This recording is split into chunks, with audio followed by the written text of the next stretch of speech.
মদত ছাড়া। তোরা পরের উপর ভরসা করে নিজের পায়ে দাঁড়া। তোরা পরের উপর ভরসা করে বউয়ের পথে যাসনি মরে। তোরা জোয়ের পথে যা বাজিয়ে জোয়ের নাকারা। তোরা জোয়ের পথে যা বাজিয়ে জোয়ের নাকারা। খোদার মদত পেয়ে যারা হলো জান জয়ী। তোরা নিজের পায়ে দাঁড়াইস যদি। বইবে আবার আলোর নদী এই দুনিয়া গুলশানে ফেলে জগবে নতুন সারা। নতুন সারা, নতুন সারা, নতুন সারা, নতুন সারা। প্রথম খলিফা হযরত আবু বকর রাদিয়াল্লাহু আনহু।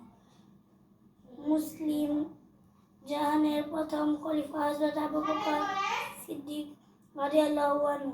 মহানবী সাল্লাল্লাহু আলাইহি ওয়াসাল্লাম এর ইন্তিকালের পর হযরত আবু বকর সিদ্দিক রাদিয়াল্লাহু আনহু ইসলামের প্রথম খলিফা নিযুক্ত হন। তার বলল নাম আব্দুল্লাহ, ডাক নাম আবু বকর, পিতার নাম আবু কুহাফা উসমান, মাতার নাম সালমা। তিনি 573 খ্রিস্টাব্দে কুরাইশ বংশে বনু তাইম গোত্রে জন্মগ্রহণ করেন। শিশুকাল থেকেই হযরত আবু বকর সিদ্দিক রাদিয়াল্লাহু আনহু কোমল হৃদয় ও উত্তম চরিত্রের অধিকারী ছিলেন। তিনি ছিলেন মুহাম্মদ সাল্লাল্লাহু আলাইহি ওয়াসাল্লাম এর বারো বন্ধু। হযরত আবু বকর সিদ্দিক রাদিয়াল্লাহু আনহু এর পিতা কাপড়ের ব্যবসা করতেন। তিনি তার পিতা ব্যবসা দেখাশোনা করতেন। নবীজি নবুয়ত লাভের পর আল্লাহর বাণী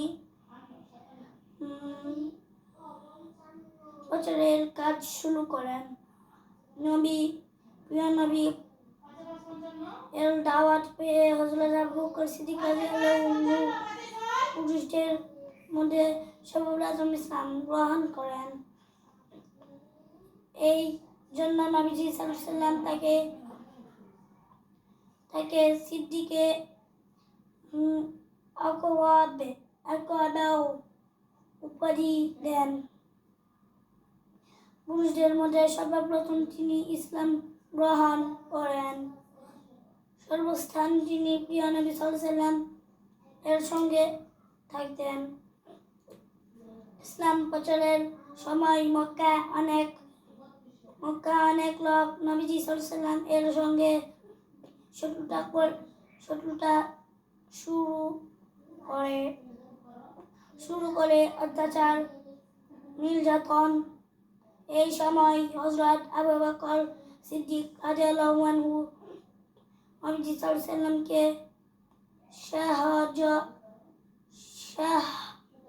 সাহস জুগিয়েছেন এবং তিনি নিজেও অনেক অত্যাচার সহ্য করেছেন।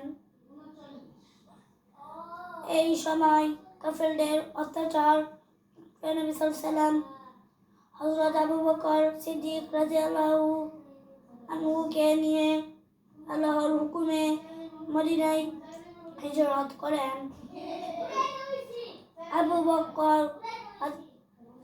হযরত আবু বকর রাদিয়াল্লাহু আনহু ইসলামের জন্য তার নিজের জীবনকে উৎসর্গ করে দিয়েছেন। হযরত বেলাল রাদিয়াল্লাহু আনহু সহ আরো অনেক হৃদয়দেশও তিনি মুক্তি দেন। এছাড়াও মদিনায় মসজিদ নির্মাণ, প্রিয় নবী এর বাসগৃহ নির্মাণ সহ